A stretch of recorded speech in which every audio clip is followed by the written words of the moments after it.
yeah, it's been lovely to see independent Oxford grow, and Rose has been able to see me grow here as well. So lots of support. That's how I've been able to do it. Get Radio Breakfast with Rich Smith.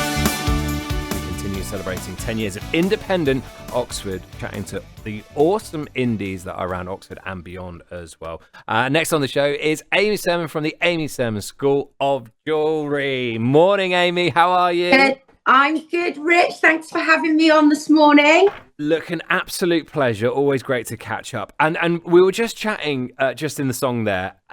Wow. 19 years going in October. That's the thing that I've kind of been blown away by this week is actually when you think of it, and like this is just purely me. When you think of like independence, you think that they're all new, and that's not a disservice at all. You just think, it's a new thing. How long have you been going? A couple of years, or 2-3 years? No, coming up to 19 years.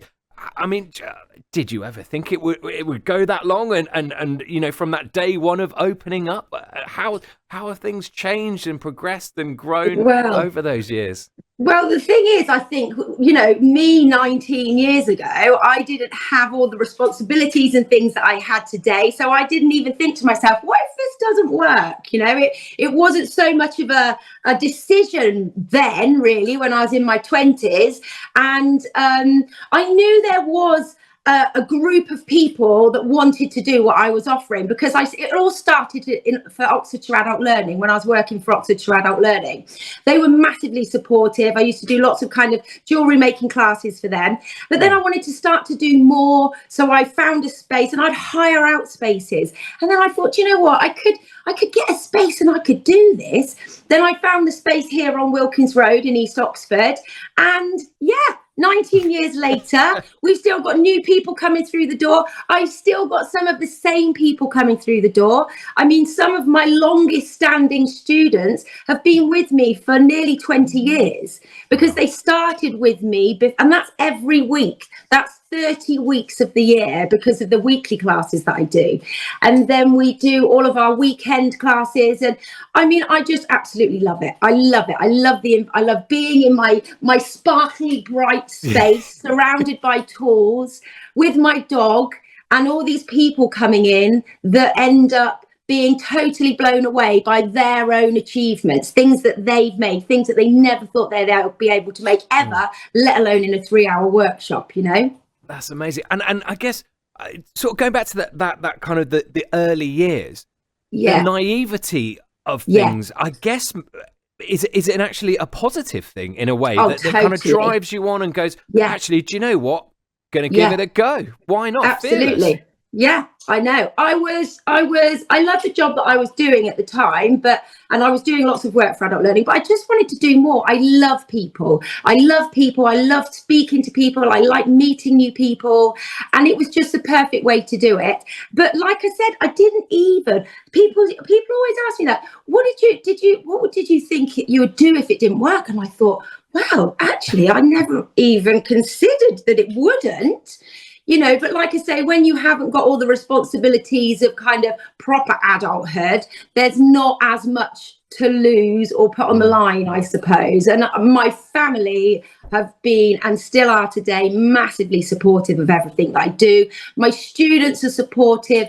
Independent Oxford, obviously, are massively supportive. I've known Rosie now for probably nearly that long. We started doing craft fairs together initially that she would put on in East Oxford. So yeah, it's been lovely to see independent Oxford grow, and Rose has been able to see me grow here as well. So lots of support. That's how I've been able to do it. It's one of the things that shines through every time I talk to Rosie or any indies around. She's the great. Support network, and she's a legend as well. And the support network and the kind of, I don't know, the feeling of help that is there, and kindness and supportive and leg up and help out here. It's just 10 to a penny. Oh, it's massively important. I mean, as a small business, you can feel very isolated anyway. you know, and all the questions that you have on whether just from just having kind of like friendly support to kind of more serious questions, you know. So having people that you can connect with and feel like you're part of something is really important, because sometimes we don't feel supported by some higher powers that you know, when other things come in. So it's really important that you have that as a community, and I feel very lucky in Oxford, because I know other small businesses that do things that are doing similar to me around the country, and they don't have an independent Oxford. And I think it really helps me, and it's really important, the community. That's amazing, and brilliantly put as well. Just having that there is an incredible thing. And let's talk jewelry for a moment, because you know, jewelry is. I mean, look, I'm wearing bits and bobs myself. I can see. You know, I've always kind of worn jewelry. It's always been. You look been like my you thing. Jangle around like I do. I do. I've got a bit of a Bobby George going on from the darts. Anyway, by the way, there's a reference for everyone. But in terms of jewelry. Is fashion and trends and styles, I mean, sort of heading up towards this 19 years, there must have been kind of, things got bigger, smaller, brighter, darker, more colourful. I suppose I tend to go for the more classic, kind of timeless, you know, stacking rings, silver. A big gold is coming back massively. Yellow gold is coming back massively. Don't tend to work with that as much in the workshops, but some of my students that have been with me for longer do.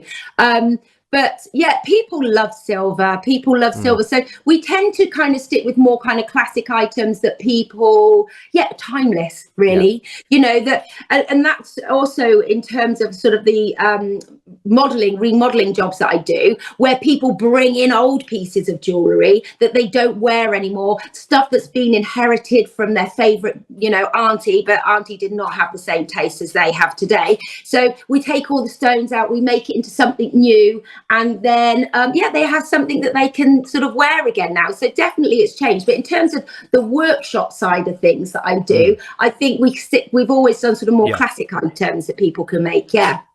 And speaking of the workshops and what have you, what can people expect? So it's, you know, just sort of having a bit of an interest, a vague interest maybe. What can people expect if they sort of walk through the door? So we do full-day classes at the weekends and on some Mondays and Fridays. And in a full-day class, we work with metal clay. We work mainly sort of traditional silversmithing techniques. We do some beading classes as well, because as well as the workshop, I've got the bead shop that's attached to the workshop as well. And Aladdin's Cave, an adult sweet shop, is also being called. And then say 3-hour class, we do a few 3-hour classes. They're really popular for beginners, a little taster. So you've got a stacking rings class, you make 3 silver stacking rings in 3 hours. You've got a bangles class, make a bangle in 3 hours in sterling silver, a stone set ring workshop. So all of these, I find that people come along to one and then they go home, and all of a sudden I have a ping on my phone from Shopify to say you've got a new order, and they've booked on to the next one, which is fantastic. Things like that really. And then one of my silversmithing classes, the silver mixed ability, they can make whatever they want within reason, but it's quite a unique class that people can say, this is what I'd like to make, and they can come along and make that. So it's there's a whole variety of projects. It sounds absolutely amazing. I'm bowled over by the longevity and the love and the passion as well that we can hear, and the fact that we can call on that support network of Independent Oxford and kind of have that support network helping you and many others like you just kind of stand out and love what you do day to day, because that's ultimately what it's all about. Yeah, it is. I love coming to work, and I know that some of my students are listening this morning, so I want to take the opportunity to thank them all massively for supporting me and being so wonderful. Brilliant. Well, look, Amy, it's always a joy and a pleasure catching up with you. Best of luck for the next 20 years. Thank you. And I'm sure it's going to go from strength to strength. Cheers for joining us, Amy. Thank you, Rich. Thanks. That's brilliant. It's Amy Surman there from Amy Surman School of Jewellery. Of course, you can catch her on Wilkins Road, of course, in East Oxford at the Oxford Beach Shop there as well. Great to catch up, and how beautifully put as well. How lucky we are here in Oxfordshire to have Independent Oxford, and well worth celebrating, Rosie, and 10 years of that. Great stuff.